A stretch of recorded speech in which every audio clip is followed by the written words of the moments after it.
Print and electronic media సోదరులకు అదేవిధంగా Congress party నాయకులైనటువంటి market committee chairman Muppa Gangareddy గారు, మాజీ డీసీఎం చైర్మన్ సాయిరెడ్డి గారు, అదేవిధంగా సంతోష్ గారు, మరి Venu NSA state general secretary, తర్వాత మరి యూత్ కాంగ్రెస్ లీడర్ నరేష్ గారు, వెంకటరెడ్డి గారు, ప్రవీణ్ గారు, వీళ్ళందరూ కూడా పేరు గంగారెడ్డి గారు, ధర్మగౌడ్ గారు, పార్టీ శ్రేణులందరూ కూడా పేరు పేరున నమస్కారాలు తెలియజేస్తూ ఇవాళ ముఖ్య ఉద్దేశం ఏంటంటే ప్రెస్ మీట్ పెట్టడంలో గత 2-3 నెలల నుండి ఎప్పుడైతే కేసీఆర్ ఈ కాళేశ్వరం ప్రాజెక్టులో దోషిగా నిలబడ్డారో అప్పటి నుండి మొత్తం వాళ్ళంతా ఫ్రస్ట్రేషన్ వెళ్ళిపోయినారు.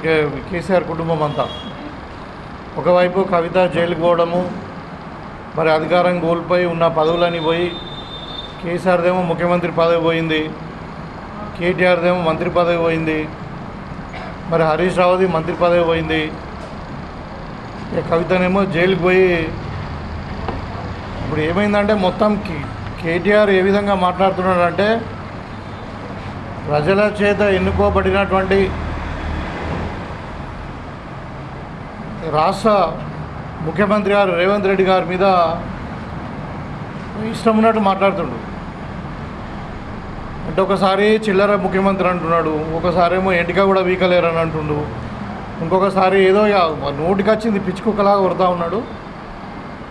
ముఖ్యంగా దీనికి కారణం ఏంటంటే ఇవాళ మనం కాళేశ్వరం మీద ఏదైతే ఈ జ్యుడిషియల్ ఎంక్వైరీ జరుగుతూ ఉందో ఘోష్ గారిది, దాంట్లో వీళ్ళు మామ అల్లుడు అడ్డంగా దొరికిపోయారు.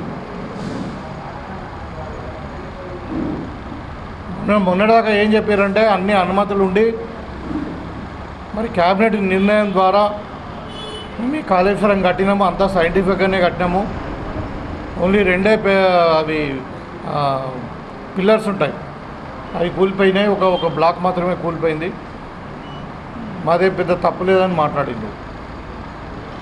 ఇవాళ మొత్తం దగ్గర ఒక 150 మందిని ఎంక్వైరీ చేసి అన్ని తర్వాత ఇప్పుడు కమిటీ రిపోర్ట్ ఇచ్చే టైంలో చివరిగా కేసీఆర్ను, తర్వాత ఈటల రాజేందర్ను, హరీష్ రావును, వీళ్ళ ముగ్గురిని కమిషన్ ముందు అపియర్ కమ్మని చెప్పి నోటీస్ ఇచ్చిన తర్వాత ఇవాళ వాళ్ళు మాట్లాడిన తీరు అంటే డాక్యుమెంటేషన్ ఒక తీరు ఉంది, వీళ్ళు ఒక మీరు మాట్లాడుతున్నారు. 2015 మార్చిలోనే మనకు అంటే టెక్నికల్ శాంక్షన్స్, అడ్మినిస్ట్రేటివ్ శాంక్షన్స్ అన్నీ కూడా కాళేశ్వరంకి వచ్చినాయి. యాక్చువల్గా సబ్ కమిటీ వేసిందేమో, సబ్ కమిటీ అంటే ఈ తుమ్మల నాగేశ్వరరావు గారు, తర్వాత ఈటల రాజేందర్ గారు, తర్వాత హరీష్ రావు గారు కలిసి, అప్పుడు హరీష్ రావు గారు ఇరిగేషన్ మంత్రి ఉండే కాబట్టి వీళ్ళ ముగ్గురు నేతృత్వంలో ఒక సబ్ కమిటీ వేసిరు. అది ఏప్రిల్లో వేసిరు. అది కూడా దేనికి వేసిరు అంటే పెండింగ్ ప్రాజెక్టుల మీద ఒక స్టడీ చేయడానికి, కాళేశ్వరం కొరకు కాదు. కాళేశ్వరం సంబంధం లేకుండా ఈ కమిటీ వేసిరు. ఆ కమిటీ రిపోర్ట్ వేయలేదు, ఇంకా దానికి కాళేశ్వరంకి ఆల్రెడీ అడ్మినిస్ట్రేటివ్ శాంక్షన్స్ ఇచ్చేసి టెండర్స్ కాల్ఫర్ చేసినటువంటి సందర్భం. తర్వాత ఇప్పుడు సిడబ్ల్యూసిలో కూడా ఎక్కడ కూడా తమ్మిడిహట్టిలో వాటర్ లేవు. మనకు కావాల్సింది ఎంత, 160 టీఎంసీ నుండి 200 టీఎంసీ. ఒరిజినల్ డిజైన్ కూడా రాజశేఖర రెడ్డి గారి టైంలో కూడా మరి ప్రాణిత చెవెళ్ళ ప్రాజెక్టు కూడా తమ్మిడిహట్టి దగ్గర 152 మీటర్స్ హైట్లో కట్టడానికే తక్కువ సబ్మర్జ్ అవుతుంది. కానీ మరి వాళ్ళు మహారాష్ట్ర వాళ్ళకి కొద్దిగా అబ్జెక్షన్స్ ఉన్నప్పటికీ అట్లా అంతట్లోనే రాజశేఖర రెడ్డి గారు చనిపోవడము ఇదంతా జరిగింది. ఇప్పుడు వీళ్ళు ఏమంటున్నారంటే అడ్డంగా ఎందుకు దొరికిపోయినారంటే ఎక్కడ కూడా సిడబ్ల్యూసి కానీ ఎక్కడ కూడా ఒక సైంటిఫిక్ ఏజెన్సీ కానీ తమ్మిడిహట్టిలో వాటర్ లేదు, మనకు కావాల్సిన 200 టీఎంసీల వాటర్ లేదు అని ఎక్కడ చెప్పలేదు.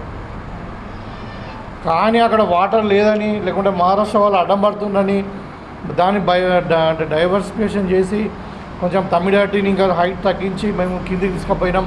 కింద నీళ్ళు ఉన్నాయి మేడిగడ్డలో, మరి మేడిగడ్డ కూడా సైంటిఫిక్గానే మరి అడ్వైజ్ మీదకి వెళ్ళి కఠినమని చెప్తా ఉన్నారు కదా, అది మొత్తం అబద్ధమని తేలింది ఈరోజు. ఎక్కడ కూడా ఏ సైంటిఫిక్ ఏజెన్సీ కూడా ఇంక్లూడింగ్ సిడబ్ల్యూసి కానీ గవర్నమెంట్ ఆఫ్ ఇండియా వాటర్కి సంబంధించిన ఏజెన్సీస్ కానీ ఎవ్వరు కూడా దీంట్లో శ్రీరామ్ వెద్రే గారు is adviser of government of India for the water resources, ఈ సిడబ్ల్యూసి అడ్వైజర్ కింద ఆయన పనిచేస్తూ ఉన్నాడు. ఆయన కూడా చెప్పిండు ఎక్కడ కూడా మేము ఎక్కడ కూడా చెప్పలేదని. ఇవాళ వీళ్ళు చెప్పేదానికి, ఇంజనీర్లు చెప్పేదానికి, తర్వాత వాస్తవంగా డాక్యుమెంటేషన్కు చాలా వేరియేషన్ ఉండి ఇద్దరు కాదు ముగ్గురు కూడా, ఈవెన్ ఈటల రాజేందర్ కూడా అప్పుడు ఫైనాన్స్ మినిస్టర్గా ఉండే. మరి ఇవాళ క్యాబినెట్ ఆమోదం లేదు, దానికి సబ్ కమిటీ ఆమోదం లేదు, మరి ఒక టెక్నికల్ సపోర్ట్ లేదు. వీళ్ళు ఇష్టం ఉన్నట్టు అక్కడ నీళ్ళు ఉన్నాయని చెప్పేసి అక్కడ వీళ్ళు ఒక ప్రైవేట్ ఏజెన్సీ వాస్కోప్ కంపెనీకి అంటే వీళ్ళు అడిగారు అక్కడ పర్మిషన్ అంటే ఇవ్వమని, ఏజెన్సీ డిపిఆర్ ఇవ్వమని. అంటే వీళ్ళు చెప్పిందే వాస్కోప్ చేసింది, వాస్కోప్ చెప్పింది వీళ్ళు చేయలే. కాబట్టి వాళ్ళ మామ అల్లుడు మొత్తం కూడా అడ్డంగా దొరికిపోయింది. ఏంటంటే క్లియర్గా అక్కడ తమ్మిడిహట్టిలో నీళ్ళు ఉన్నప్పటికీ అక్కడ తమ్మిడిహట్టిలో 152 మీటర్స్ మీద హైట్లో వాటరు మనం అంటే బ్యారేజ్ కడితే అక్కడ ఒక సింగిల్ ఒక్క లిఫ్ట్తోని గ్రావిటీ ద్వారా మనకు ఎల్లంపల్లికి వచ్చేటువంటి ప్రాజెక్టును తక్కువ ఖర్చులో 30,000 కోట్ల రూపాయల ఖర్చుతో అయ్యేటువంటి ప్రాజెక్టును మొత్తం ఇక్కడ కాళేశ్వరం కిందికి తీసుకొచ్చి మరి 3 బ్యారేజ్లు ఒకదాని మీద ఒకటి కట్టి మరి రివర్స్ పంపింగ్ అని చెప్పేసి దాన్ని 98 కోట్ల రూపాయలు 1,000 కోట్ల రూపాయలకు పెంచి మొత్తం మీద డబ్బులు దండుకున్నారు. ఇది నాణ్యత లోపమైంది, ఇది మరి సైంటిఫిక్గా ఇది కరెక్ట్ కాదు. లొకేషన్ కూడా మరి ఆ లొకేషన్ కట్టిన విధానం కూడా బాగలేదు, మరి తర్వాత దాన్ని మెయింటెనెన్స్ కూడా బాగలేదు. ఇవన్నీ కూడా క్లియర్గా డ్యామ్ సేఫ్టీ అథారిటీ వాళ్ళు చెప్పారు. ఇవాళ వీళ్ళు డైరెక్ట్ ఇంటర్వ్యూలో వీళ్ళు చెప్పింది వేరే ఉంది, అక్కడ డాక్యుమెంటేషన్ వేరే ఉంది. కాబట్టి అడ్డంగా దొరికిపోయి ఓన్లీ మేము దోపిడీ కొరకు మరి మాకు వచ్చే కమిషన్ల కొరకే ఈ డిజైన్ అంతా మార్చినామని చెప్పి ఇవాళ క్లియర్గా తెల్లమై మరి ఇలా ప్రజల ముందు దోషిగా నిలబడినట్టు సందర్భంలో మరి మొత్తం కూడా ఏమైపోయిందంటే ఇవాళ కుటుంబ కలహాలు మొదలైనవి. ఇవాళ ఎవరు పెత్తనం చేయాలా, అసలు అంటే పార్టీని ఎవరు లీడ్ చేయాలా. కవితనేమో మరి ఒకవైపు జాగృతి చేయబట్టే ప్రభుత్వం వచ్చిందని, గతంలో ప్రభుత్వం వచ్చింది టీఆర్ఎస్ అని వాళ్ళు, కేటీఆర్ ఏమో నేనే ఏవటి వచ్చిందని వీళ్ళు ఇప్పుడు వాళ్ళు సతమతమై కుటుంబంలో నాయకత్వ లోపంతో మొత్తం కొట్లాడుతూ ఉన్నారు. ఇవాళ బీజేపీతో టైప్ అయిదామని ప్రయత్నం చేస్తుంటే మేము అడ్డుకుంటున్నాను ఆమె చెప్తా ఉన్నది. మేము మొన్నడా కూడా చెప్పినాం, ప్రజలు కొంతవరకు నమ్మిరు, కొంతవరకు నమ్మలేవచ్చు. కానీ ఇవాళ పత్రికా విలేకరులు కూడా మీరు అంటే మేము కోరుకునే ఏంటంటే వాళ్ళ ఇంటి మనుషులే కవితనే ఇవాళ మరి బీజేపీతోని టీఆర్ఎస్ కలిసిపోవడానికి ప్రయత్నం చేస్తూ ఉన్నది. దాన్ని అడ్డుకోవడానికి నేను ఇవాళ ఉత్తరం రాసినని చెప్తా ఉన్నది. అంటే బీజేపీ టీఆర్ఎస్ రెండు కూడా కలిసి ఇవాళ మరి కేసీఆర్ కుటుంబాన్ని కాపాడుతున్నాయి. కానీ నిజంగానే రేవంత్ రెడ్డి గారు కాంగ్రెస్ ప్రభుత్వం తలుచుకుంటే వాళ్ళు ఇప్పటివరకు ఎప్పుడో జైల్లో ఉండేవాళ్ళు. మరి బీజేపీ వాళ్ళని ప్రొటెక్ట్ చేస్తున్నా అన్నది వాస్తవం. ఇవాళ బీజేపీని అడ్డం పెట్టుకొని కేటీఆర్ ఇష్టం ఉన్నట్టు మాట్లాడుతూ ఉన్నాడు. అందుకే నేను ఏమంటున్నా, వాళ్ళని ఈ ప్రెస్ మీట్ ఏంటంటే వాళ్ళని హెచ్చరిస్తూ ఉన్నాం, ఖబర్దార్ కేటీఆర్, నువ్వు ఇంకా మీ నాన్నది మరి ఉన్న కుర్చీ గుంజినాము, ఇలా ఫామ్ హౌస్లో వండుకోబెట్టినాము. ఇలా నువ్వు అధికారంలో ఉన్నప్పుడు కేసీఆర్ సెక్రటరియట్కి రాలేదు. ఇవాళ అధికారం పోయిన తర్వాత ప్రతిపక్ష నాయకుడిగా జీతం తీసుకొని కూడా మరి ఇవాళ అసెంబ్లీకి రావట్లేదు, నువ్వు ప్రతిపక్ష పాత్ర పోషించట్లేదు. ఇవాళ ఇంకా ప్రజలకు మోసం చేస్తున్నారు మీరు. తెలంగాణని మొత్తం కుటుంబం దోసుకున్నది. ఇవాళ దోషిగా నిలబెట్టినాం మేము. ఇంకా ఏం పీకలేరు అది ఇదని మాట్లాడుతూ ఉన్నావు. నీకు రోజులు దగ్గర పడ్డాయి కొడుక, ఊళ్ళలో తిరగనీయం ఇట్లా చేస్తామంటే ఈవెన్ ఫిజికల్గా దాడులు చేయడానికి కూడా వెనకాడడం. మా ముఖ్యమంత్రి గారి మీద మీరు అవాకులు చెవాకులు నోటికి వచ్చినట్టు వాగితే నీ సమస్య మీద మాట్లాడు నువ్వు ప్రతిపక్ష నాయకుడిగా. కానీ ప్రజల చేత ఎన్నుకోబడినటువంటి మరి అంటే పాపులర్ ముఖ్యమంత్రి ఇవాళ తెలంగాణ మొత్తం భారతదేశంలోనే ఒక రోల్ మోడల్గా ఎదుగుతూ ఉంది. ఒకవైపు అభివృద్ధి, ఇంకొక వైపు సంక్షేమం. ఇవాళ సంక్షేమంలో కూడా మేము ఒక రిఫార్మ్ తీసుకొచ్చినాం. ఇలా బీసీ కులగణన ఉన్నది, ఇది ఒక చరిత్ర. ఇది ఇవాళ తెలంగాణ మోడల్ను రాహుల్ గాంధీ గారు మొత్తం యావత్ భారతదేశం ఇంప్లిమెంట్ చేయాలని ప్రయత్నం చేస్తూ ఉన్నారు.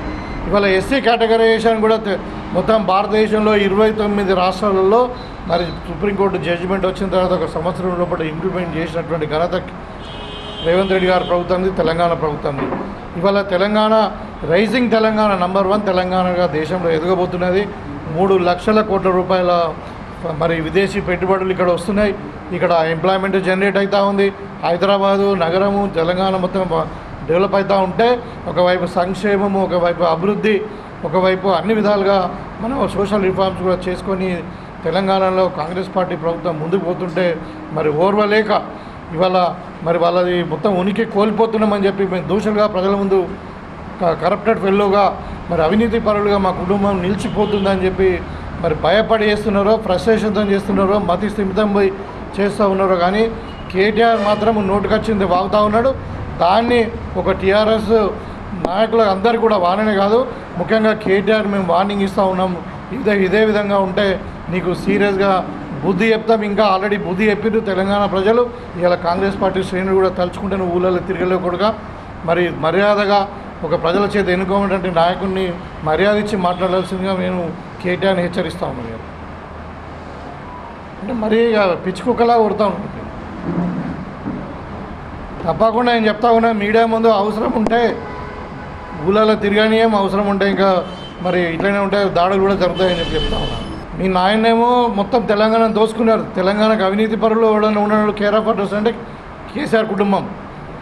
ఇవాళ లిక్కర్లో ఒకళ్ళు ఇన్వాల్వ్ అయిన, ఇవాళ ఫార్ములా 1లో ఇంకొకళ్ళు, ఇవాళ ఇప్పుడు ఫోన్ ట్యాపింగ్లో ఇవాళ హరీష్ రావు మెయిన్ ముద్దాయి, ప్రధాన ముద్దాయి ఇవాళ తేలుతూ ఉంది.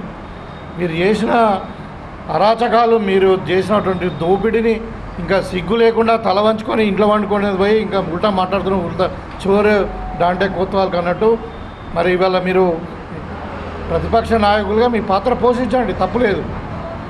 కానీ ప్రజల చేత ఎన్నుకోబడినటువంటి ఒక గౌరవమైన పదవిలో ఉన్నటువంటి ముఖ్యమంత్రి గారిని ఇష్టం ఉన్నట్టు మాట్లాడితే మాత్రం ఊరుకునేది లేదు అని పత్రికాముఖంగా హెచ్చరిస్తాము. ఆగింది ఉంది, ఇక్కడ గవర్నర్ గారు యాక్సెప్ట్ చేసిండ్రు, మన రిజర్వేషన్ ఖరారు చేయాలి. ఇప్పుడు ఎస్సీ కేటగరైజేషన్ చేసాము, దానికి కూడా రిజర్వేషన్ ఖరారు చేయాలి. ఇవన్నీ ఉంటాయి సమస్యలు. ఇక్కడ ఉద్దేశము ఏదో ఎలక్షన్ పెడితే మాకేమో వచ్చే నష్టం కాదు. మాకు డెఫినెట్గా 100% కాంగ్రెస్ పార్టీ స్వీప్ చేస్తుంది.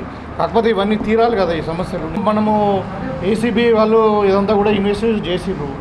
అంతా ఫైల్ పుట్టపోయినాక సుమోటో కింద ఏది ఈడీ వాళ్ళు తీసుకున్నారు.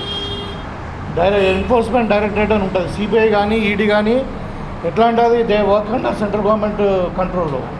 వాళ్ళు ఈడీ వాళ్ళు ఏం చేస్తూ సుమోటో కింద తీసుకొని ఇప్పుడు ఆ కేసుకు సంబంధించిన ఫైల్ అని కూడా వాళ్ళు క్యాప్చర్ చేసిండ్రు. ఇక్కడ మనం ఇన్వెస్టిగేషన్ చేయలేము, వాళ్ళు ఇన్వెస్టిగేట్ చేయరు, వీళ్ళని పనిష్మెంట్ ఇవ్వరు. ఇప్పుడు అందుకే మాటకు బండి సంజయ్ కానీ కిషన్ రెడ్డి కానీ ఎందుకు కోరుకుంటారు, ఏదైనా ఉంటే మీకు దమ్ము ఉంటే సిబిఐకి అప్పచెప్పండి, దమ్ముంటే సిబిఐకి అప్పచెప్పండి. సిబిఐకి అప్పచెప్తే ఏమవుతుంది, ఉన్న కేసు వాళ్ళ చేతిలో పోతుంది, వాళ్ళు ఇన్వెస్టిగేట్ చేయరు, వీళ్ళని ప్రొటెక్ట్ చేస్తున్నారు. లేకుంటే ఫార్ములా 1 ఆల్రెడీ ఇలా కేటీఆర్ జైలు ఉండేవాడు. ఇలా ఈడీకి అనవసరంగా ఇన్వాల్వ్ అయిపోయి ఈడీ సుమోటో కింద కేసు రిజిస్టర్ చేయడం వల్ల ఇక్కడ ఆగిపోయింది అది కేసు ఇన్వెస్టిగేషన్. సో ఒక రకంగా కాదు, వాళ్ళే చెప్తున్నారు కదా, నేను చెప్పడం కాదు, కవితనే చెప్తున్నది. మాకు బీజేపీకి బాగా దగ్గర సంబంధాలు ఉన్నాయి, మా నాన్న దాంట్లో కలిపేదానికి ప్రయత్నం చేస్తున్నాడు, బీజేపీని తిడతానే లేరు, మీరు మాట్లాడతలేరు అని ఇవాళ వాళ్ళు చేసేది. బీజేపీ వాళ్ళు టీఆర్ఎస్ వాళ్ళు కలిసి తెలంగాణకు రావాల్సిన ప్రాజెక్టులను అడ్డుకుంటున్నారు. వీళ్ళు వాళ్ళని ప్రొటెక్ట్ చేస్తున్నారు, వాళ్ళు వీళ్ళని ప్రొటెక్ట్ చేస్తున్నారు. కిషన్ రెడ్డి గారు ఎప్పుడైనా తెలంగాణ ప్రాజెక్టుల గురించి మాట్లాడిండా, ప్రధానమంత్రి మాట్లాడిండా, మంత్రితో మాట్లాడిండా? మరి వాళ్ళు చేసే పనే తెలంగాణ రావాల్సిన ఫండ్ను అడ్డుకోవడం. ఇలా తెలంగాణ అడ్డంకులుగా తయారైంది 2 పార్టీలు కలిసి. నిజామాబాద్ జిల్లాకు మంత్రి గారు విస్తరణలో అన్యాయం జరిగిందన్నది వాస్తవమే. మరి మా జిల్లాకు మంత్రి పదవి ఇవ్వమని చెప్పి పత్రికా ముఖం కూడా నేను ఎన్నోసార్లు కోరినాము, అధిష్టానం కూడా కోరినాము. అది ఏ ఈక్వేషన్ అని ఎవరికని మరి మా జిల్లాకు మంత్రి పదవి ఇవ్వాలి, మా జిల్లా కూడా గవర్నమెంట్లో భాగస్వామ్యం కావాలి అని చెప్పి మేము మీటింగ్లలో కూడా చెప్పడం జరిగింది. కూడా హ్యాపీగా ఉన్నారు. కాకపోతే ఏంటంటే వాళ్ళందరూ కూడా ఆశలో ఉన్నారు. కొంతమంది సర్పంచ్ కావాలనుకుంటున్నారు, కొంతమంది ఎంపీటీసీలు కావాలనుకుంటున్నారు, కొంతమంది కార్పొరేటర్ కావాలనుకుంటున్నారు, ఎంపీపీలు, జడ్పీటీసీలు, సింగిల్ విండోలు, ఈ స్థానిక సంస్థల ఎన్నికలన్నీ కూడా కొన్ని డిలే కావడం వల్ల వాళ్ళకు అంటే ప్రజాప్రతినిధులు కాలేకపోయింది. కాబట్టి పార్టీ పరంగా వాళ్ళకి అందరూ కూడా హ్యాపీగా ఉన్నారు, అందరూ కూడా ఏం ప్రాబ్లం లేదు, అన్ని పనులు అవుతూ ఉన్నాయి.